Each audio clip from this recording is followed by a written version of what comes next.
Good morning to all of you. आज mechanical properties of solids का lecture number 6 हम start करने जा रहे हैं। आज काफ़ी सारी चीज़ें देखने को मिलेंगी, कुछ एनर्जी वगैरह बर्तन वगैरह की बात होगी, ठीक है। और चैप्टर हो सकता है कि शायद ये आज खत्म भी हो जाए या एक वीडियो और इसका मतलब आएगा ज़्यादा से ज़्यादा और ये चैप्टर खत्म हो जाएगा। तो चलिए फिर शुरू करते हैं।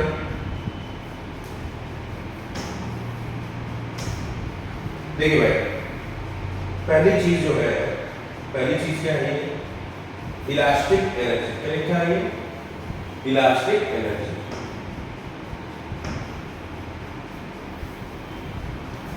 क्या है भाई? Elastic energy. Just suppose that, जैसे मानिए कोई हमारे पास स्प्रिंग है। क्या है? स्प्रिंग। ये इसकी अभी नेचुरल लेंथ पे है x = 0 पे, ठीक है। इसमें आपने कोई फोर्स लगाया F और मान लो उसको इधर तक इसको एक्सटेंड करके डेल्टा x, या मान लो इसकी दूसरी सिचुएशन में आपने इसको डेल्टा x यहाँ से यहाँ तक डेल्टा x कंप्रेस कर दिया, F फोर्स लगा, ठीक है। तो ये स्प्रिंग के अंदर कोई एक तरीके की पोटेंशियल एनर्जी स्टोर हो जाती है कि भाई जब स्प्रिंग से आप वो फोर्स हटाएंगे तो ये उस एनर्जी को रिलीज कर देगी। स्प्रिंग का मतलब ही क्या है? स्प्रिंग का नाम डेफिनेशन ही क्या है कि spring is the mechanical device which stores potential energy when it's get deform, ठीक है, and releases the energy when the deforming load is removed, ठीक है।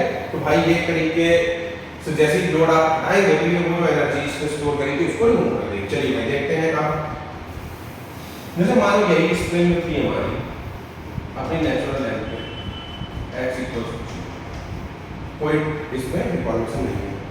उस टाइम पर इसमें पोटेंशियल एनर्जी कैसी थी भाई? मिनिमम थी मतलब कि उसके पास कोई तरीके बोलो जितनी एनर्जी उसके मॉलिक्यूल्स के पास है उतनी है, कुछ एक्स्ट्रा नहीं है। मतलब अभी क्या है? मिनिमम एनर्जी है। मिनिमम एनर्जी मतलब ये ग्राफ में अगर देखो तो ये मिनिमम एनर्जी, ये पॉइंट जो है ये मिनिमम एनर्जी क्या है? ये नाम इसको दे दिए जैसे मानो U मिनिमम।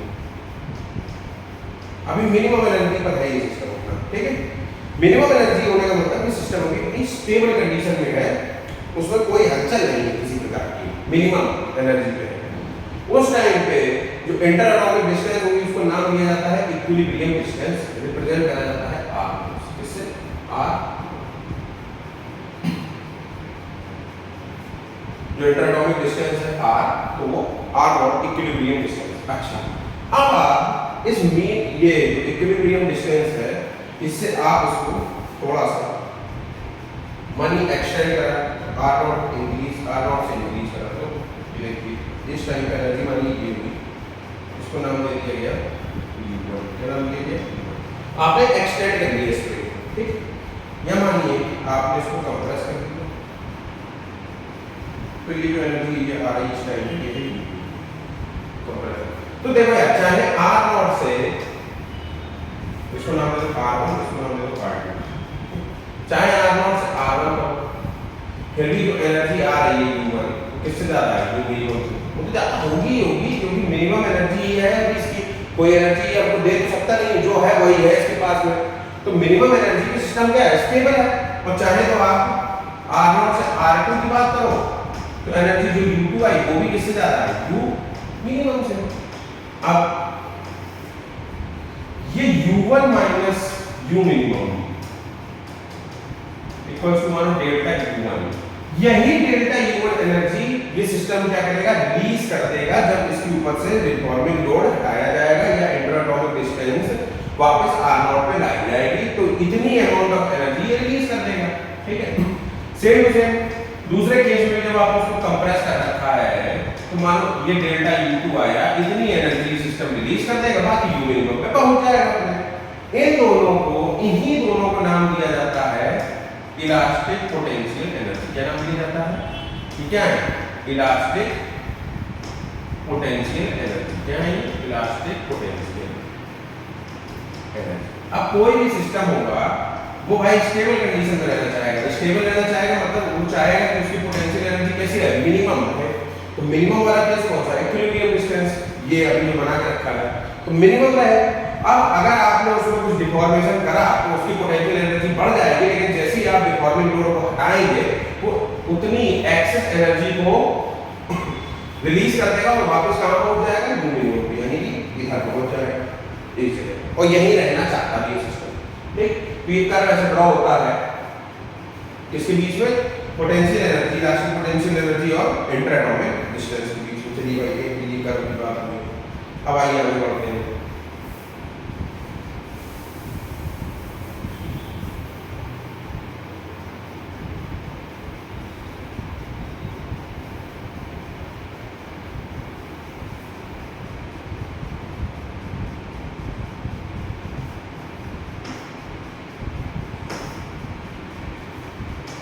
अगला टॉपिक देखिए भाई, work done in stretching the wire. इसमें कोई डायग्राम मैंने नहीं बनाया है, कोई कुछ नहीं बनाया है, मैं खुद बनाऊंगा सब कुछ यहाँ पे और पूरा डेरिवेशन करूंगा। ठीक है, मान लो चलिए आइए देखते हैं, जैसे कि बोल रहे हैं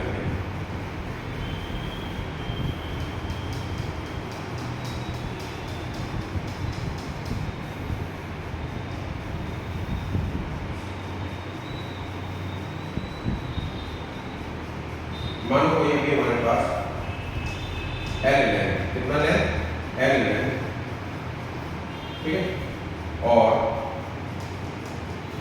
ए क्रॉस सेक्शन एरिया वाला हमारे पास आया है, क्या है, एल लेंथ और ए क्रॉस सेक्शन एरिया। आपने सर इस पे फोर्स अप्लाई करा, मानिए एफ, कितना फोर्स अप्लाई करा, एफ। इस फोर्स की वजह से भाई इसकी लेंथ में चेंज आ गया होगा, कितना, मान लो इसकी लेंथ में चेंज आ गया होगा x, कितना चेंज आ गया होगा, x चेंज आ गया होगा। मतलब ये वायर था, ये l तो पहले से ही था, x चेंज ये आ गया, f फोर्स उसकी लगा। अब आप इसको और स्ट्रेच करना चाहते हैं, और स्ट्रेच करना चाहते हैं तो मानिए आप की इच्छा हुई कि आप इसको डेल्टा x और इंक्रीज करें, कितना, डेल्टा x dx इसमें और इंक्रीज करें, मानिए छोटा सा dx आपने इसमें चेंज लाने की कोशिश करी,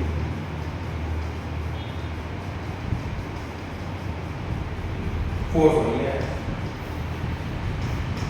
तो भाई ये dx चेंज लाने के लिए आपको कितना वर्क करना पड़ा, मानिए आपको छोटा सा चेंज के लिए छोटा सा वर्क कर dw करना पड़ा, तो कितना हो जाएगा, f डॉट dx, है पता, फोर्स, ठीक है।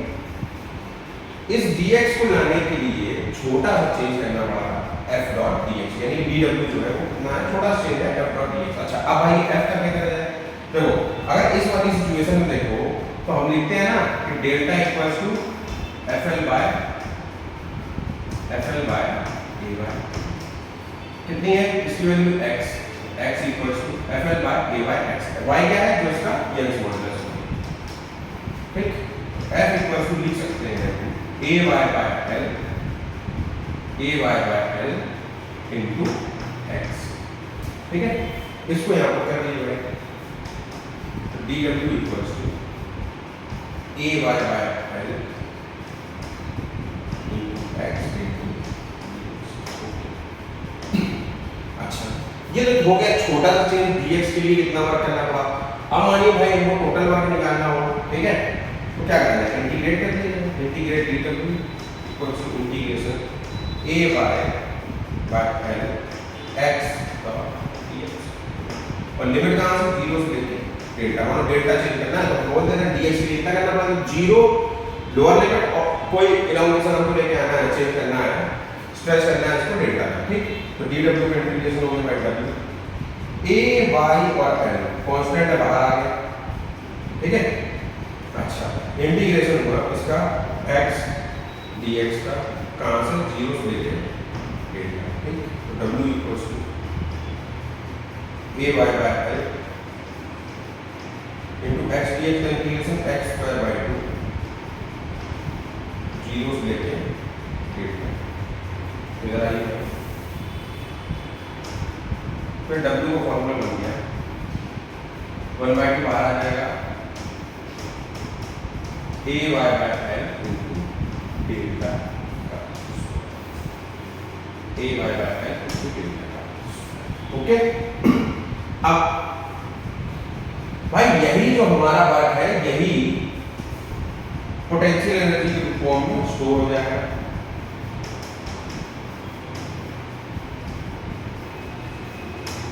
ठीक है, इलास्टिक पोटेंशियल एनर्जी के फॉर्म में स्टोर हो जाएगा, यही वर्क होगा। इसको अगर लिखना चाहो और क्या लिख सकते हो भाई, जैसे 1/2 AY/L, एक डेल्टा यहाँ लिख लो और एक डेल्टा ये छोड़ दो। W = 1/2, ये AY डेल्टा L क्या हो गया, फोर्स इनटू डेल्टा, एक फॉर्मूला ये बन जाएगा कि 1/2 इनटू फोर्स इनटू इलॉन्गेशन। ठीक है, तो ये दो फॉर्मूले बने और यही वर्क जो होगा किसमें स्टोर हो जाएगा, elastic potential energy, elastic energy के फॉर्म में स्टोर हो जाएगा। ठीक है, आइए चलिए भाई आगे बढ़ते हैं, समझ में आ गई बात? ओके, आगे बढ़ते हैं।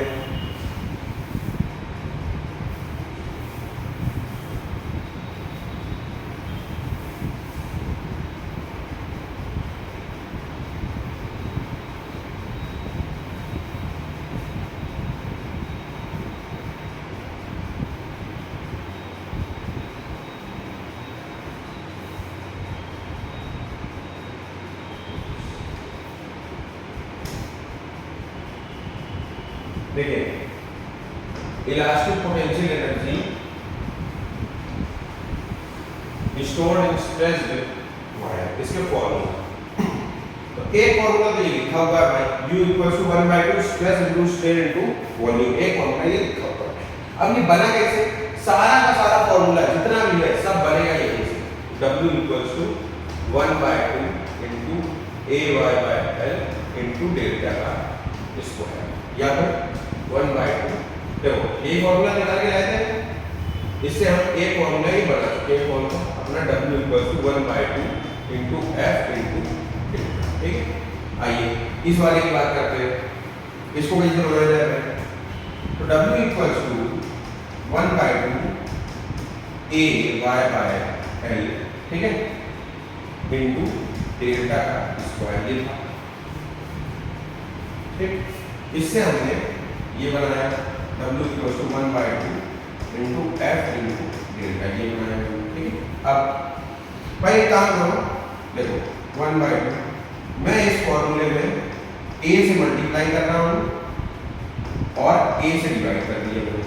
ठीक है, अच्छा फिर इसी फॉर्मूले में मैंने L से मल्टीप्लाई कर दिया, L से डिवाइड कर दिया, L से डिवाइड कर दिया, L से मल्टीप्लाई कर दिया। ठीक, तो W = 1/2, ये फोर्स बाय एरिया क्या होता है भाई, स्ट्रेस सिग्मा, एलोंगेशन बाय जो आपकी इनिशियल डायमेंशन थी L, ठीक है, मतलब की स्ट्रेन, और ये AL ये क्या है, वॉल्यूम। तो लीजिए एक फॉर्मूला ये बन गया। अब इसको W लिखो, उसको U, इलास्टिक पोटेंशियल एनर्जी, ये फॉर्मूला एक जगह ये रेडी हो गया। ठीक है, हो गया, चलो अब आगे बढ़ते हैं। अब दूसरा फॉर्मूला एक और बनाएंगे, तीसरा नहीं, हाँ ये दूसरा है। अब और तीसरे फॉर्मूले पे भाई U = लिखा है 1/2 into sigma into epsilon into volume. ठीक है, तो U = लिख लो 1/2, अच्छा ये सब किसमें आएगा, जूल में आएगा, किसमें आएगा, जूल में। U की वैल्यू किसमें आएगी, जूल में। यहाँ ये बात किसमें निकलेगा, जूल में, ये किसमें निकलेगा, जूल में। ठीक है, ऐसा ही रखना, जूल में निकलेगा। ठीक, तो 1/2 सिग्मा, सिग्मा का मतलब लिख सकते हैं एप्सिलॉन इनटू y, लिखा जा सकता है इनटू एप्सिलॉन इनटू वॉल्यूम। एक फॉर्मूला ये बना हमारा तीसरा, U = 1/2 epsilon square y into,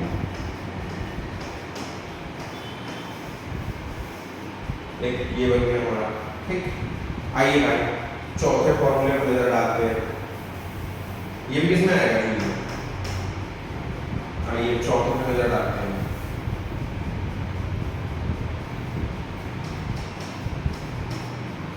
U = 1/2 sigma into epsilon into 1, u equals to 1/2 sigma epsilon को लिख लो sigma by y into volume. ये एक और चौथा formula 1/2 sigma square by y into volume, ये चौथा फॉर्मूला। समझे? तो ये 4 फॉर्मूले हो गए। ठीक, अच्छा इसकी यूनिट किसमें आएगी? जूल में। ठीक है, कभी कभी सवालों में यू जूल में न देख के जूल पर मीटर क्यूब और जूल पर एमएम क्यूब में लिया जाता है। इसका मतलब क्या है भाई? इसका मतलब ये है भाई जूल मीटर क्यूब किसकी यूनिट होती है? वॉल्यूम की। एमएम क्यूब भी किसकी यूनिट है? वॉल्यूम की। ठीक है, इसमें ये ध्यान रखना है कि ये u ना होके कि u बाय v। क्या है ये? u by v। अगर जूल पर मीटर क्यूब या जूल पर एमएम क्यूब में दिखाई दे तो u ना होके ये क्या है? u बाय v दिया गया है। कभी कभी सवालों में डायरेक्ट ऐसे भी आ जाता है, तो इस चीज का ध्यान रखेंगे।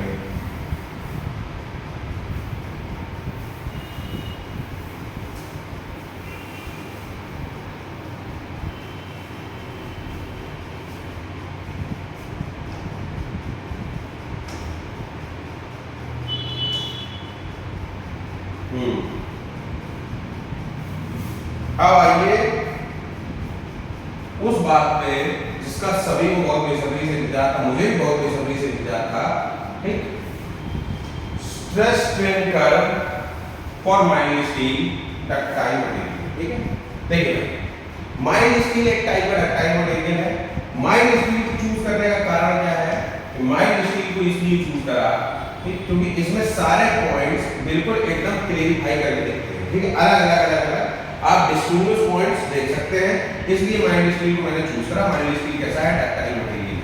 अब कोई सवाल ये पूछे कि क्या सर केवल माइल्ड स्टील के लिए ही डक्टाइल मटेरियल में कर्व बनेगा, बाकी के लिए नहीं? तो नहीं भाई, ऐसा नहीं है। हर एक डक्टाइल मटेरियल के लिए कर्व बनेगा। क्या सर केवल डक्टाइल मटेरियल के लिए ही स्ट्रेस स्ट्रेन कर्व बनेगा और ब्रिटल मटेरियल के लिए नहीं बनेगा? तो नहीं भाई, ऐसा भी नहीं। दुनिया में हर मटेरियल के लिए स्ट्रेस स्ट्रेन कर्व बनेगा। ठीक है, ब्रिटल के लिए अलग होता है, डक्टाइल के लिए अलग होता है, माइल्ड स्टील के लिए अलग होता है, सबके लिए अलग अलग है ना। तो आइए देखते हैं। देखो पहले तो एक चीज ये समझ लो कि स्ट्रेस जो है, स्ट्रेस क्या है? हमारा इफेक्ट। क्या है? इफेक्ट। और स्ट्रेन क्या है? स्ट्रेन उसका कॉज है। मतलब कि स्ट्रेस के आने की वजह से स्ट्रेन नहीं है, स्ट्रेन आएगी इसके वजह से स्ट्रेस आता है। सबसे बड़ी बात तभी देखो स्ट्रेस को यहाँ पर y एक्सिस पर प्लॉट करा गया है सिग्मा, और स्ट्रेन को x एक्सिस पे एप्सिलॉन। भाई इफेक्ट को कहाँ प्लॉट करते हैं? y एक्सिस पे। स्ट्रेन को और क्या बोलते हैं? कॉस को कहाँ प्लॉट करते हैं? x एक्सिस पे। तो वही चीज है कि स्ट्रेन कहाँ जाएगा? x पे, y का y पे क्या जाएगा? स्ट्रेस, क्योंकि स्ट्रेस क्या है? इफेक्ट है, स्ट्रेन क्या है? कॉज है उसका। ठीक, चलिए अब भाई कर्व को स्टडी करा जाए कि कर्व को क्या क्या दिखाता है। आगे देखिए, ये ओरिजिन हमारा, ये ओरिजिन 0 0, यहाँ ना स्ट्रेस है ना स्ट्रेन है। अब मटेरियल खींचा जा रहा है तो इस तरीके का स्पेसिमेन रहता है। इसके ऊपर ये सब टेस्ट परफॉर्म करे जाते हैं ऐसा। अब इसको लोड लगाकर खींचा जा रहा है। ठीक है, अब स्ट्रेस बढ़ा, स्ट्रेन बढ़ा, स्ट्रेस की वैल्यू देखिए बढ़ रही है। ठीक, लगातार ये कर्व ऊपर की तरफ जा रहा है, जा रहा है, जा रहा है, एक स्ट्रेट लाइन फॉलो करता हुआ जा रहा है। कैसा लाइन? स्ट्रेट लाइन फॉलो करता हुआ जा रहा है ये कर्व, और पहला पॉइंट आपको मिलता है जाकर ए। क्या मिलता है? ए। यहां तक आप देख रहे हैं कि स्ट्रेस और स्ट्रेन के बीच में एक स्ट्रेट लाइन मिल रही है, मतलब कि इसका स्लोप जो है हर जगह कर्व का कैसा है? सेम स्लोप है। ये थीटा जो है ये चेंज नहीं हो रहा है।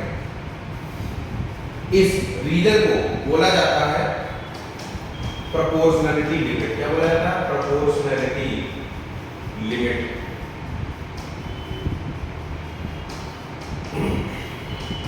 प्रोपोर्शनलिटी लिमिट जो हुक्स लॉ में पढ़ा था कि stress is directly proportional to strain up to a certain limit. Theoretically वो थी क्या? इलास्टिक लिमिट, और प्रैक्टिकली क्या थी? Proportionality limit. तो ये वही प्रोपोर्शनलिटी लिमिट है। इसके ऊपर जैसे ही थोड़ा सा बढ़ोगे तो कर्व जो है अब स्ट्रेट लाइन बिहेवियर अपना होने लगेगा, थोड़ा टेढ़ा हो जाएगा और यहाँ मिल जाएगा। ये क्या है? Elastic limit. क्या है भाई? Elastic limit. ये रीजन क्या है हमारा? Elastic limit. यहीं तक इलास्टिसिटी वैलिड है, यहीं तक इलास्टिसिटी अपना काम दिखाएगी और उसके बाद इलास्टिसिटी खत्म। ये इलास्टिक रीजन है और उसके बाद पूरा यहाँ से लेके यहाँ तक इलास्टिक रीजन है। कौन सा रीजन है? प्लास्टिक। यहाँ पे मटेरियल प्लास्टिकली बिहेव करता है। अब देखिए, अब चालू होता है खेल कि इस पॉइंट के बाद जैसे ही आपने मटेरियल को और स्ट्रेन करा तो मटेरियल ऐसे ये टेढ़ा और एक पॉइंट मिला फिर आपको जाके क्या मिला? बी। बी क्या है? बी है अपर यील्ड पॉइंट। क्या है? अपर यील्ड पॉइंट। यील्डिंग एक तरीके का फेलियर होता है मटेरियल में। तो बी क्या है? अपर यील्ड पॉइंट। ठीक है। अब इसके बाद देखो जादू। अभी तक आपने देखा कि स्ट्रेन बढ़ाया तो स्ट्रेस बढ़ता जा रहा। क्या बी को जैसे ही तुम क्रॉस करे स्ट्रेस की वैल्यू क्या होने लगी? डाउन करने लगी। देखो डाउन होने लगा, स्ट्रेन बढ़ रहा है, स्ट्रेस डाउन हो रहा है, डाउन करने लगा। डाउन करते एक पॉइंट मिला सी। क्या मिला? सी। इस सी को नाम दिया जाता है लोअर यील्ड पॉइंट। ठीक, यहाँ पे एक बार स्ट्रेस ने अपनी दिशा बदली और फिर सी पे आकर फिर दिशा बदलेगा। फिर ये देखो ये सी मिला लोअर यील्ड पॉइंट और यहाँ फिर स्ट्रेन बढ़ाने पे स्ट्रेस ने बढ़ना चालू कर दिया। बढ़ता रहा। स्ट्रेस की वैल्यू एक जगह जाके मैक्सिमम पहुंची। क्या पहुंची? मैक्सिमम पहुंची डी पॉइंट पे।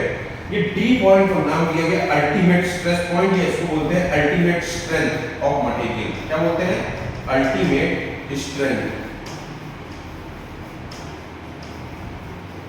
ये मटेरियल की प्रॉपर्टी होती है कि कोई मटेरियल कितना ज्यादा स्ट्रेस जो है वो बियर कर सकता है और ये मैक्सिमम वैल्यू है उसकी, किसकी? उस अल्टीमेट स्ट्रेस की जितना मटेरियल बियर कर सकता है। यहाँ के पहले तक अगर मटेरियल को स्ट्रेस दिया गया तो मटेरियल ठीक है, फ्रैक्चर नहीं होगा लेकिन बच जाएगा। फ्रैक्चर नहीं होगा, बच जाएगा। ठीक, लेकिन जैसे ही इस पॉइंट के बाद आपने स्ट्रेन बढ़ाया और ये मटेरियल में स्ट्रेस आया, इसके बाद मटेरियल का बचना मुश्किल है, नामुमकिन है। मतलब मुश्किल या नामुमकिन है। इसके बाद मटेरियल फेल होगा ही होगा, चाहे जो कर लो। इसके बाद में ये बीच वाले रीजन में कुछ इस प्रकार की आकृतियां बनने लगती हैं। ये नेकिंग होने लगती है। क्या होने लगती है? नेकिंग होने लगती है। इस रीजन को बोला जाता है लोकल नेकिंग। क्या बोला जाता है? Local necking. ठीक है, तो नेकिंग होने लगती है मटेरियल में। बीच में मटेरियल एकदम पतला होने लगता है। इसके बाद स्ट्रेस देने पे मटेरियल बच नहीं सकता और ई पॉइंट पे आके मटेरियल जो है वो फेल हो जाता है। ये है हमारा फ्रैक्चर पॉइंट। क्या है? फ्रैक्चर। यहाँ आके मटेरियल जो माइल्ड स्टील है वो आपका टूट जाएगा। ठीक, तो ये थी स्ट्रेस स्ट्रेन कर्व की कहानी। कितने टाइप के पॉइंट देखे भाई? पहले तो देखा हमने proportionality limit, elastic limit, upper yield point, lower yield point, ultimate strength और लोकल नेकिंग का रीजन। फिर उसके बाद में फ्रैक्चर।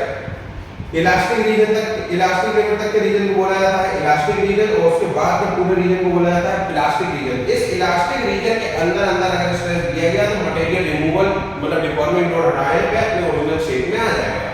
लेकिन जैसे इलास्टिक रीजन पार करेंगे उसके बाद मटेरियल बेचारा कुछ नहीं कर सकता, वो अपने ओरिजिनल शेप एंड साइज को कभी नहीं पा पाएगा। वो फिर परमानेंट डिफॉर्मेशन उसके अंदर आ जाएगा हमेशा के लिए। तो ये है वो फिर प्लास्टिक रीजन जहाँ मटेरियल प्लास्टिकली बिहेव करने लगता है। प्लास्टिकली मतलब फिर उसमें इलास्टिसिटी खत्म हो जाती है भाई। फिर दो यील्डिंग देखी हमने, एक अपर यील्ड पॉइंट, एक लोअर यील्ड पॉइंट। ठीक है, जहाँ पे स्ट्रेस ने अपनी दिशा बदली। फिर उसके बाद आगे बढ़े एक पॉइंट आया जो था हमारा अल्टीमेट स्ट्रेंथ। इसको बोला जाता है शॉर्ट फॉर्म में यूटीएस भी बोलते हैं इसको। ठीक है, इसके बाद में फिर जो जैसे ही आपने यहाँ से स्ट्रेस बढ़ाया अल्टीमेट स्ट्रेंथ से, मटेरियल का बचना असंभव है, मटेरियल फेल होगा, फ्रैक्चर होगा ही होगा। ठीक, फिर उसके बाद में जैसे ये रीजन आया लोकल नेकिंग, तो मटेरियल कुछ ऐसा बनने लगा, दिखाई देने लगा, नेकिंग होने लगी और बीच फिर जाके ई पॉइंट पे उसका फ्रैक्चर हो गया, उसने प्राण त्याग दिए। ठीक हो गया बात? तो ये था स्ट्रेस स्ट्रेन कर्व और माइल्ड स्टील मटेरियल, ठीक है। ब्रिटल मटेरियल्स के लिए कर्व थोड़ा सा अलग रहता है, उसमें यील्डिंग पॉइंट नहीं आते हैं, ठीक है। मटेरियल सीधे सीधे फेल करता है, कोई यील्डिंग नहीं होती है उसमें। यील्डिंग मतलब देखो, ब्रिटल मटेरियल के लिए आप स्ट्रेस स्ट्रेन कर्व बनाओ तो ऐसे करके ऐसे यहाँ पे फेल हो जाएगा, कोई यील्डिंग नहीं होगी, समझे बात। ये फ्रैक्चर इसके लिए है, ये ब्रिटल के लिए, समझ गया बात।